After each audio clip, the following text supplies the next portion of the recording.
Mr. Speaker, I was wanted some time to ask the member for Library to lend me his tie, Mr. Speaker. It's a very special tie, Mr. Speaker. Mr. Speaker, I was wondering earlier if there was some issues with the audio in the House, Mr. Speaker, because I had some difficulty hearing the leader of the opposition's initial utterances to the House, Mr. Speaker. So I was just wondering, but given the member for Central Caches and the member for Library, it seems that the audio is working pretty fine in the House, Mr. Speaker.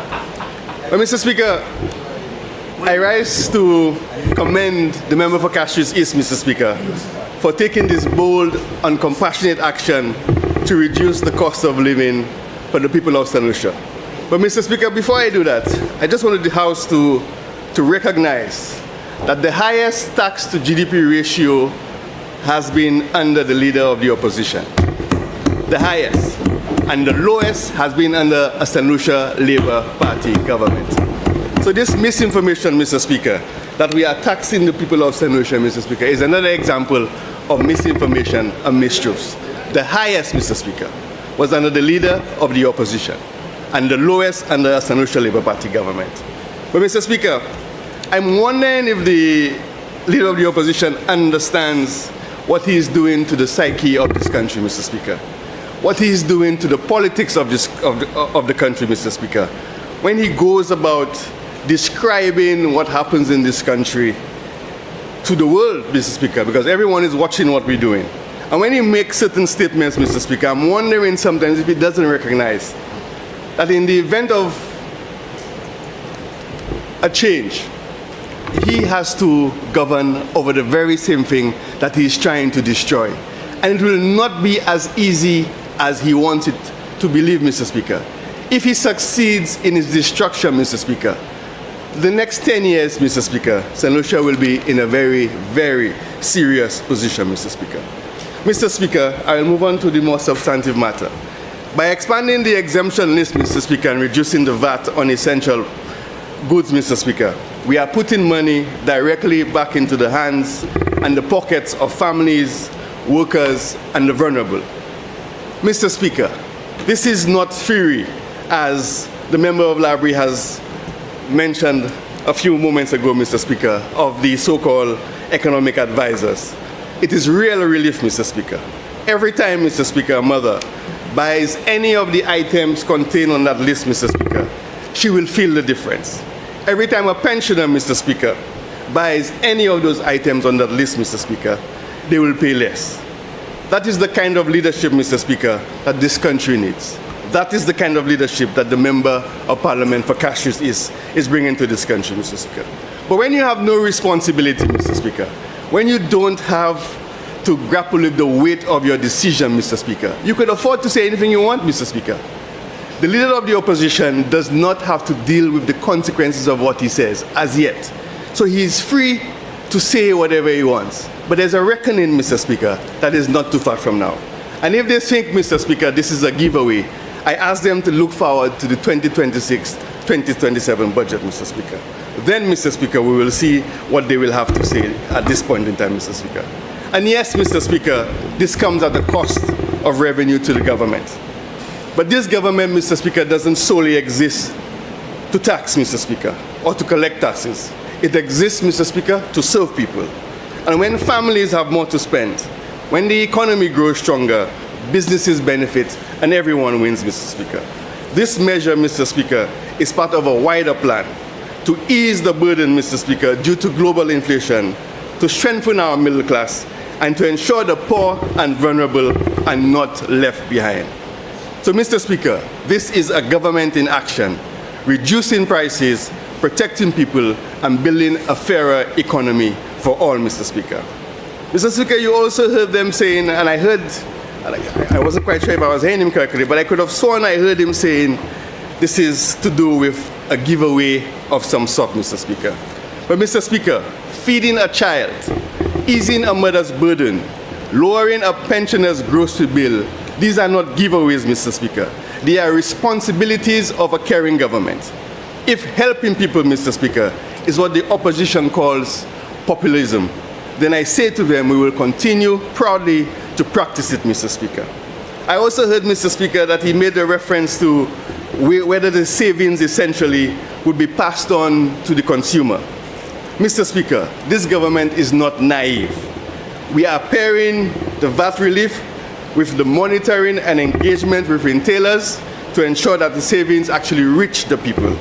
And yes, Mr. Speaker, we say to the business community, do your part. Pass on the relief to the people of St. Lucia and help us, Mr. Speaker, grapple with the inflation and this fog of uncertainty happening in the global environment, Mr. Speaker. I also got a sense that he was referring to whether or not it will be for a very long period, Mr. Speaker. But, Mr. Speaker, the families need relief today and not tomorrow.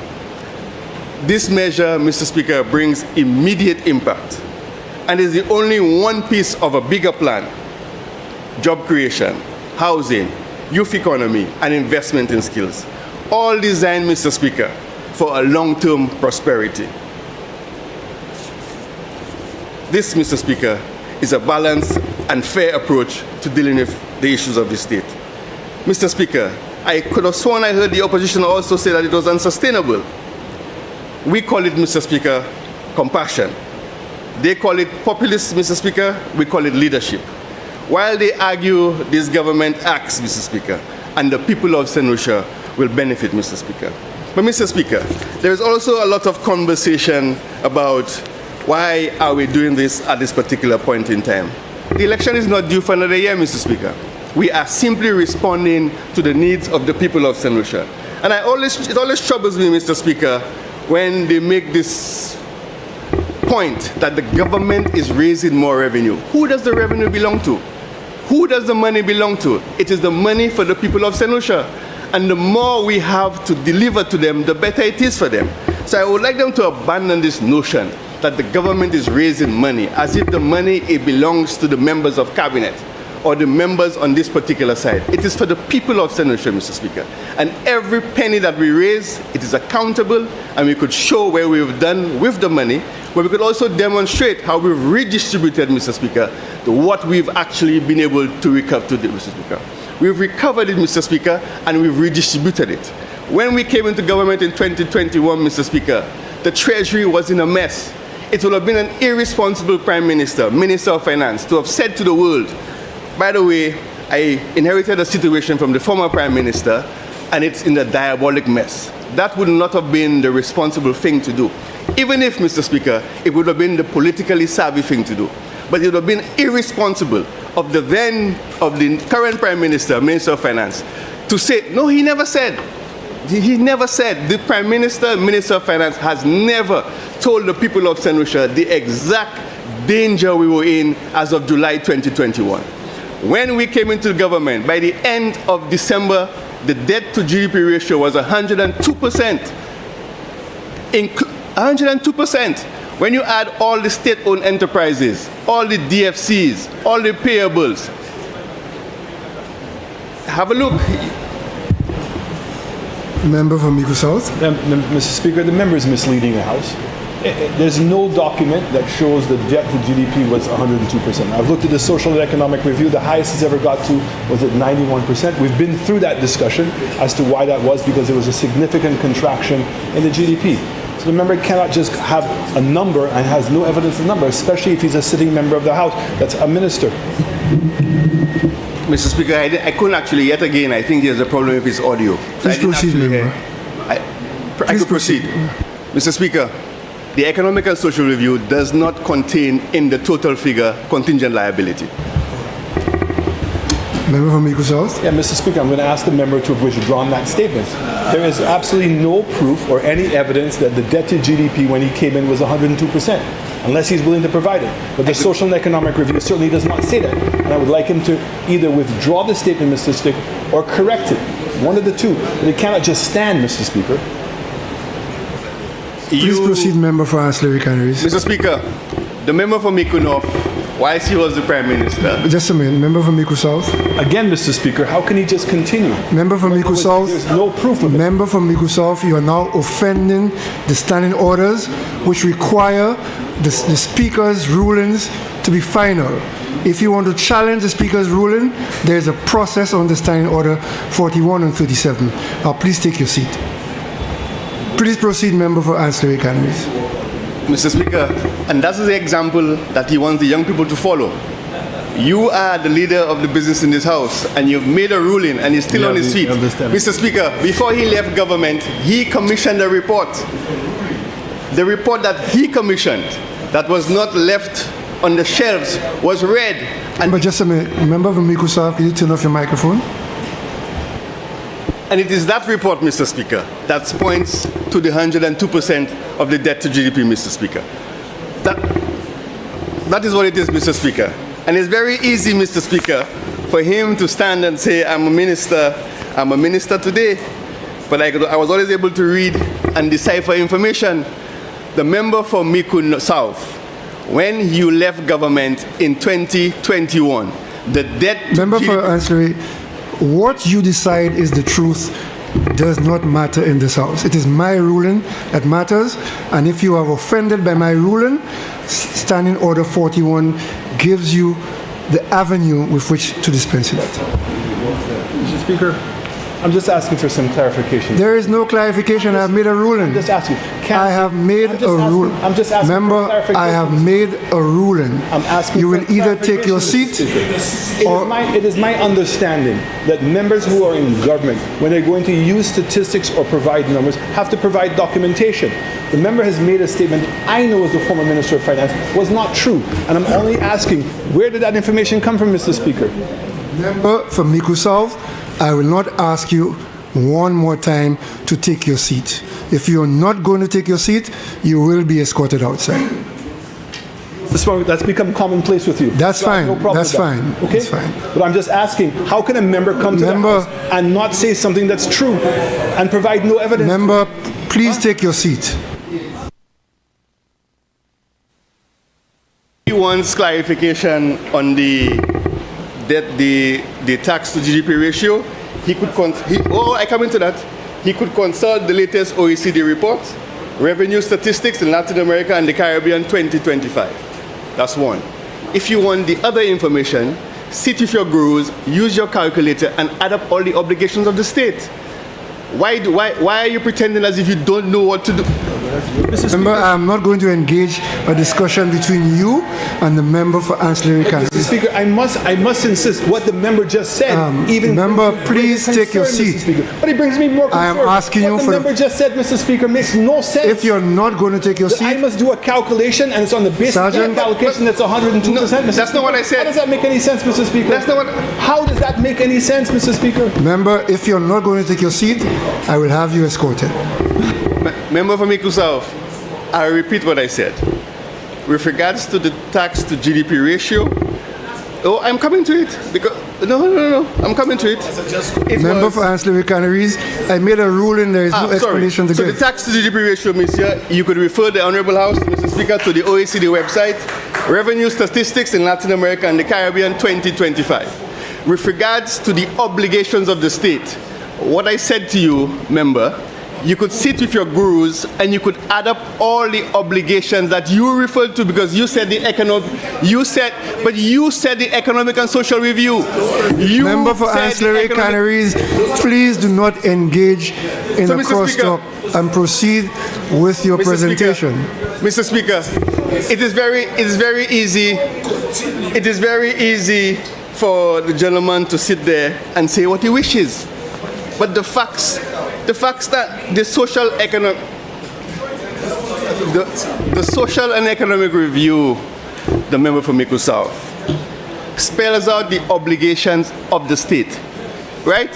It also, on a different page, because you're looking at it on your iPad now, if you add up the DFCs, the payables, all the other contingent liabilities, it takes the debt to 102%. That's your report. Member for ancillary economies, you are prolonging an unnecessary discussion. My apologies, Mr. Speaker. Member for Miku South. Okay, Mr. Speaker, on a new matter, again, the member is obviously misleading the House, because clearly DHCs are not included in the debt to GDP number. So he's not taken your advice. He's opened up the Pandora's box. He has given an explanation, and that explanation makes no sense, Mr. Speaker. And therefore, he cannot use the number 102%, Mr. Speaker. It's completely false. The numbers that we have to go by is the economic and social review, and there's a debt to GDP number there, Mr. Speaker. But even what he just said makes no sense. He's now saying that it includes the DSH, the DFC, the FCCs. Correct. That's not true, Mr. Speaker. Correct. That's not true.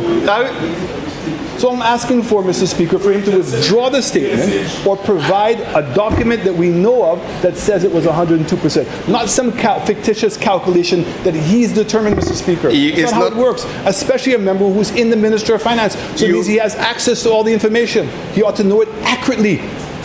Give it to us accurately.